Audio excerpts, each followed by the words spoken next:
Donner plus de plaisir à une femme, expérimenter des nouvelles techniques pour aller plus loin dans le plaisir féminin, pour donner accès à l'orgasme, tester le squirting, etc. C'est très tendance de s'intéresser au plaisir féminin. Aujourd'hui, j'ai vraiment envie de parler du plaisir féminin, mais sous un angle un petit peu plus en profondeur. Bonjour à toutes et à tous, ici Sarah Zerbib, plaisirologue et psychologue. Je suis ravie de vous retrouver pour cette vidéo qui va parler du plaisir féminin dans sa globalité et bien au-delà de sa dimension corporelle. Alors certes, on va parler du corps, mais pas que. Le plaisir féminin, qu'est-ce que ça va demander déjà en tant que femme? Cette vidéo, elle est vraiment dessinée pour tout le monde, mais c'est vrai que je l'écris, je la fais pour vous, mesdames, pour nous, en fait, parce que je pense que c'est important de se poser, en fait, sur ce concept de plaisir féminin qui émerge de plus en plus, et tant mieux, nous sommes qu'au début de ce magnifique champ d'exploration, de travail, de coaching, enfin vraiment c'est une terre fertile qui ne demande qu'à être aménagée. Un des premiers piliers pour explorer, pour développer le plaisir féminin, ça va être de connaître son corps. Et connaître son corps, c'est pas juste de savoir que j'ai 2 jambes, 2 bras, un tronc, une vulve, etc. C'est vraiment de le connaître, d'être intime avec son enveloppe corporelle. Donc c'est à la fois connaître intimement son anatomie et de sortir de ces jugements de j'ai des bourrelets, j'ai des poils à tel endroit, ah bah tiens, est-ce que je suis normale, est-ce que ma vulve est normale, est-ce qu'elle n'est pas trop ceci, est-ce qu'elle n'est pas trop cela. C'est vraiment de s'accueillir et de développer une intimité, une relation intime, émotionnellement intime avec son corps. Et en plus, en tant que femme, en fonction de quelle va être ma contraception, c'est de connaître mes cycles, si j'en ai, qu'est-ce que je repère dans ces cycles, à quel moment je peux sentir des variations de libido. Ça va être vraiment connaître le fonctionnement de son corps et de se mettre à chaque étape en tant que témoin, en tant que un petit peu exploratrice, de voir comment je ressens les choses, comment j'appréhende telle et telle situation par rapport à mon anatomie. Dans le prolongement de connaître son corps, connaître ses cycles, etc., ça va être de prendre soin de sa santé sexuelle. Alors je parlais de contraception, effectivement, la santé sexuelle va toucher à la fois la contraception, donc qu'est-ce que je choisis comme méthode pour me protéger des IST, MST, mais aussi éviter une grossesse qui ne serait pas désirée. Prendre soin de sa santé sexuelle, c'est aussi faire des bilans réguliers en termes de prise de sang, de prélèvement par rapport notamment aux maladies et infections sexuellement transmissibles, mais aussi par rapport au dépistage du cancer du col de l'utérus, donc les frottis réguliers, faire examiner ma poitrine, etc. En fait, c'est vraiment prendre soin de sa santé sexuelle et intime. Le troisième point en termes de plaisir féminin, justement pour mieux le connaître, mieux l'explorer, ça va être justement d'explorer son plaisir. Et c'est pas juste une question de masturbation. Bien sûr que la masturbation, c'est quelque chose de super intéressant, de super nourrissant pour justement explorer son plaisir, qu'est-ce que j'aime, à quoi je suis sensible et comment aussi dans la rencontre charnelle de l'autre, je pourrais le guider ou la guider dans cette montée vers le plaisir, potentiellement vers cet orgasme. Le fait de connaître son plaisir, de connaître la manière de me stimuler qui me fait grimper au rideau, forcément ça va être plus facile après pour communiquer mes envies, mes désirs et la manière dont je préfère être stimulée par l'autre dans ces moments intimes que si je ne le sais pas. Et explorer son plaisir, ça va être aussi cultiver son érotisme. Cultiver son érotisme, ça va au-delà de la masturbation. C'est vraiment aller se constituer cet imaginaire, ce petit monde, voire même ce grand monde où je vais nourrir ce qui va me faire plaisir, c'est-à-dire est-ce que je vais écouter des audios érotiques? Est-ce que je suis sensible à l'art érotique? Qu'est-ce qui va potentiellement m'exciter? Qu'est-ce qui va potentiellement être source de ça me donne envie d'y aller? c'est vraiment ça, explorer son plaisir, c'est de savoir qu'est-ce qui fait du bien à son corps et comment ça fait du bien à son corps. Et pour le savoir, il faut s'essayer. Ça ne vient pas par magie. Alors il y a des personnes qui vont utiliser des accessoires type jouet intime, sextoy pour explorer leur plaisir, pour aller tester des nouvelles sensations. Et c'est vrai que moi je parle assez souvent des sextoys, etc. parce que ce sont des outils complémentaires qui peuvent enrichir le plaisir et la vie intime. Mais ça peut être aussi tout un tas d'autres techniques qui passent à la fois des mains, des différents types de textures, coussins, rebords de, je sais pas, canapé, baignoire.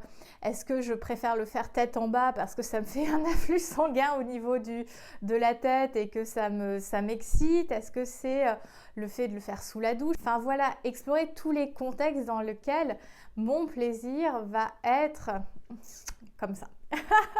Un autre point fondamental justement pour explorer, cultiver le plaisir féminin, ça va être de se responsabiliser. Ça, c'est vraiment le grand truc de la plaisirologie chez Âme Fauve, c'est être responsable de sa vie intime. Et qu'est-ce que ça veut dire être responsable de sa vie intime?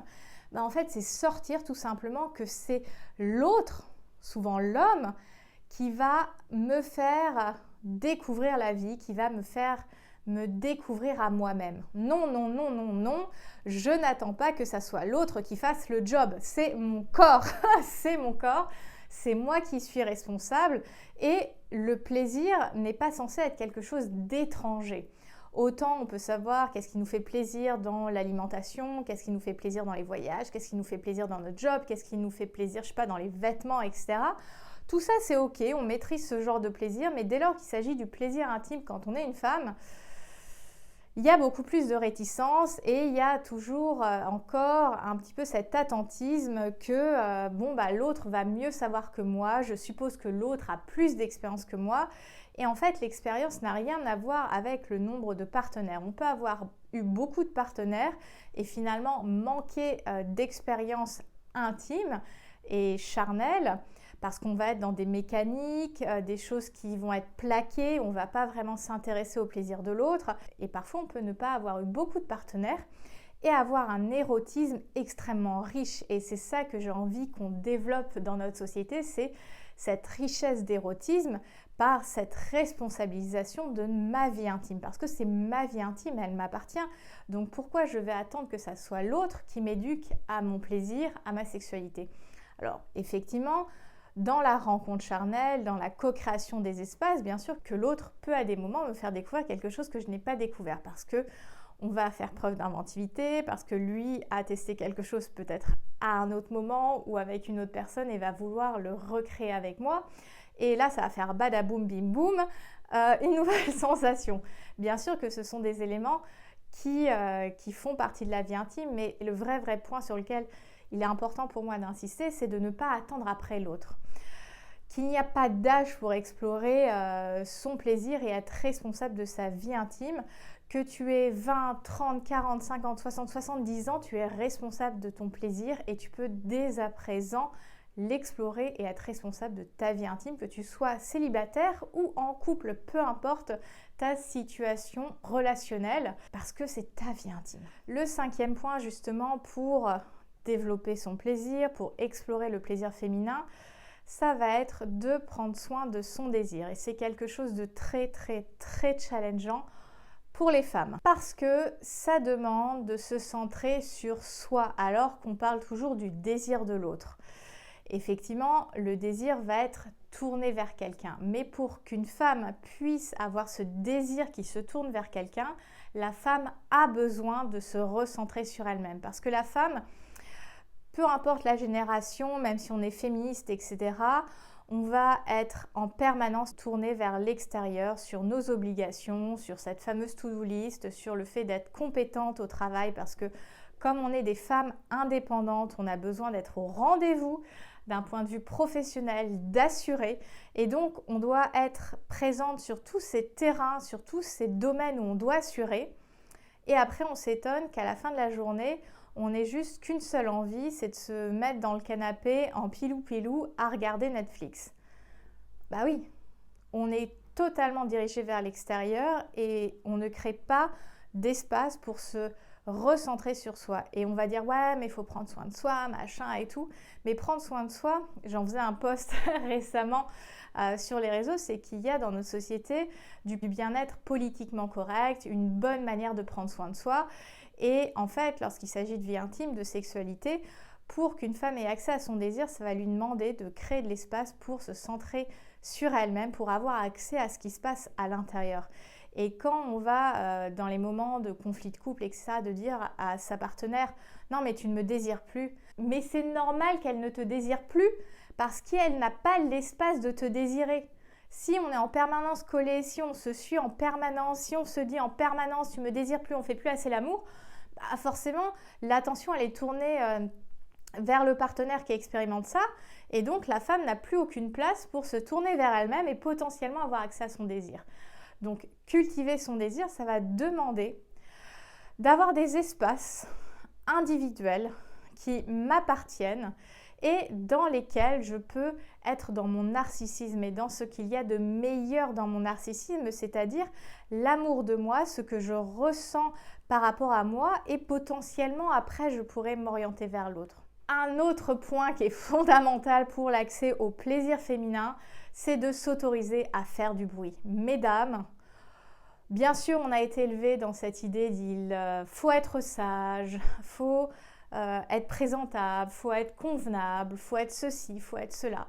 Mais en fait, lorsqu'il s'agit de vie intime, lorsqu'il s'agit de vie charnelle, faisons du bruit, osons nos cordes vocales se laisser aller, osons être expressifs, peu importe si ça n'a ni queue ni tête, si ça n'a aucun sens, c'est s'autoriser à ressentir, comme s'il fallait que le plaisir il soit contenu. Oui, je jouis, mais pas trop.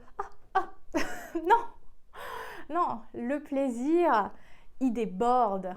Le plaisir n'a pas à se censurer et donc au lit, c'est s'autoriser à faire du bruit, c'est s'autoriser à prendre de la place. Faire l'amour, c'est pas à celui ou à celle qui rendra le lit le plus propre, le moins défait, qui sera le moins démaquillé, le moins décoiffé, le moins ceci, le moins cela. Faire l'amour, c'est vivre l'amour et donc c'est comment je m'exprime. Et le dernier point que je souhaite aborder justement par rapport à cet accès vers plus de plaisir, c'est d'embrasser le fait que ça soit imparfait. Oui, je peux connaître très bien mon corps, je peux désirer mon partenaire et cette fois-ci, je ne jouis pas. Et alors, est-ce que j'ai pris mon pied? Est-ce que j'ai passé un bon moment? Oui, bah c'est parfait. On ne te demande pas d'être compétente à l'orgasme. Faire l'amour, c'est vivre avec la sensorialité de son corps, c'est co-créer un espace de partage, de communication, de plaisir avec l'autre. On n'a pas besoin d'exiger un résultat. Le plaisir se vit pour le plaisir.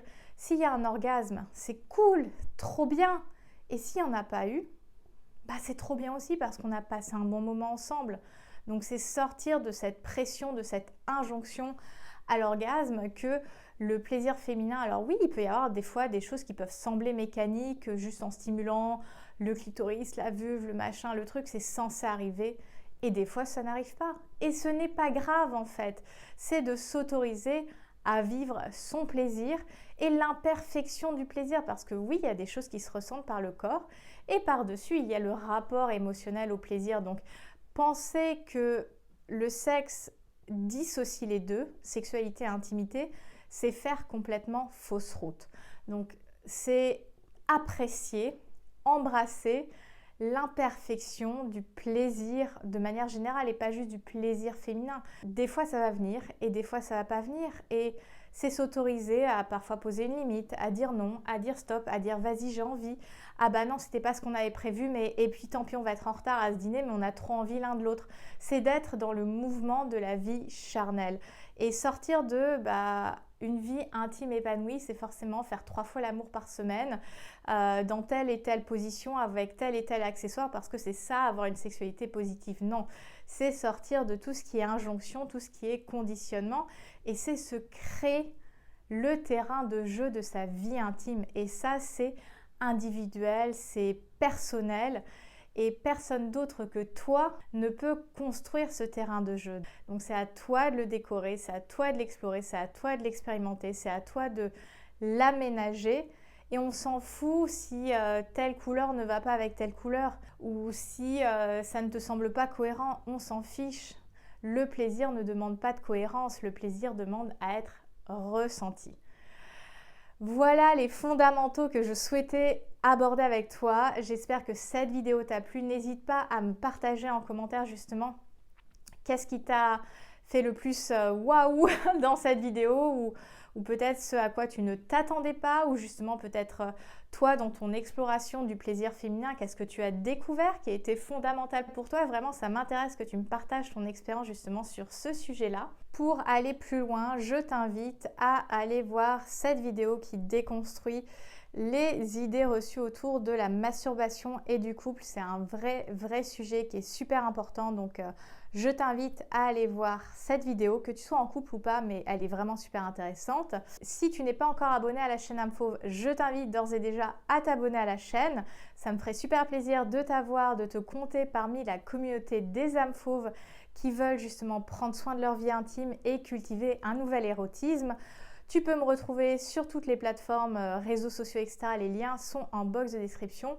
Et puis pour les personnes qui souhaitent en savoir plus sur les accompagnements en plaisirologie, il y a un lien dans la box de description et que je mettrai sur l'écran sur lequel tu peux réserver soit un appel découverte, soit un coaching de découverte en plaisirologie. Je serai ravie de te guider dans cette expérience pour justement développer une vie intime beaucoup plus épanouissante et libératrice. Je te dis à très bientôt, libère ta version fauve et surtout, rugis de plaisir. Bye!